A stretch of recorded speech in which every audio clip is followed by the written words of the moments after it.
भडगाव तालुक्यामध्ये अल्पवयीन 3 मुली बेपत्ता झाल्या आहेत. या संदर्भात आपण काय म्हणू?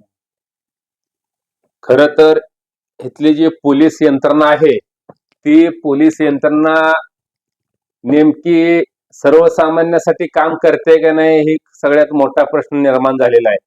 इथली पोलीस यंत्रणा कदाचित गुन्हेगारांना मदत करणारी यंत्रणा आहे असं दिसून आलं।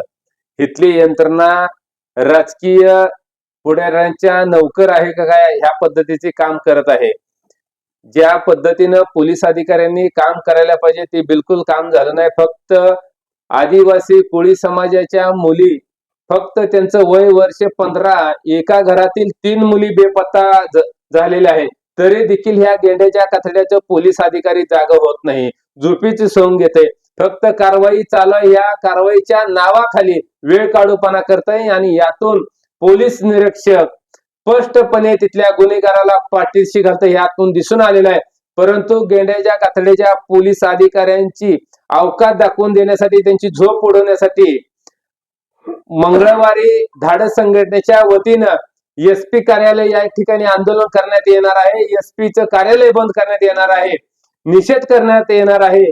खरं तर आमची आता मागणी आहे, त्या मुलीची आई वडील त्यांचे नातेवाईक भेटायला आल्यानंतर त्यांनी स्पष्ट सांगितलं की आमच्या म्हणण्याप्रमाणे, आम्ही सांगितलेल्या प्रमाणे तिथं फिर्याद दाखल करून घेतलेली नाही, तक्रार दाखल करून घेतलेली नाही। याचाच अर्थ 100% पोलीस यंत्रणा विकली गेलेली आहे।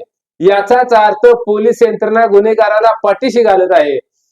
म्हणून त्यांची जी तक्रार होती ती मूळ तक्रार घेतली पाहिजे।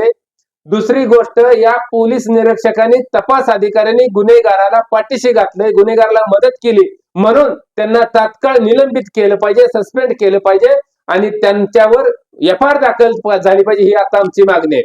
ताबडतोब त्या मुलींना शोधून आणण्याचं काम या पोलिसांचं आहे। पोलिसांनी दुसरीकडे हप्ते गोळा करण्यासाठी वेळ देऊ नये, पोलिसांनी मलिदा कुठं मिळतो ही बघू नये, पोलिसांनी गरीबाला न्याय देण्यासाठी काम केलं पाहिजे। याचा जाब एसपीला विचारून पुढील कारवाई करणाऱ्यांना, जर नाही कारवाई झाली तर आयजी कार्यालयावर कोळी समाज, आदिवासी कोळी समाजाचा मोर्चा काढून संबंधित एसपी आणि तिथले पोलीस निरीक्षक या दोघांवर कारवाई करण्यासाठी आम्ही मोर्चा काढणार आहे। आपलं मोर्चाचं स्वरूप काय राहणार आहे?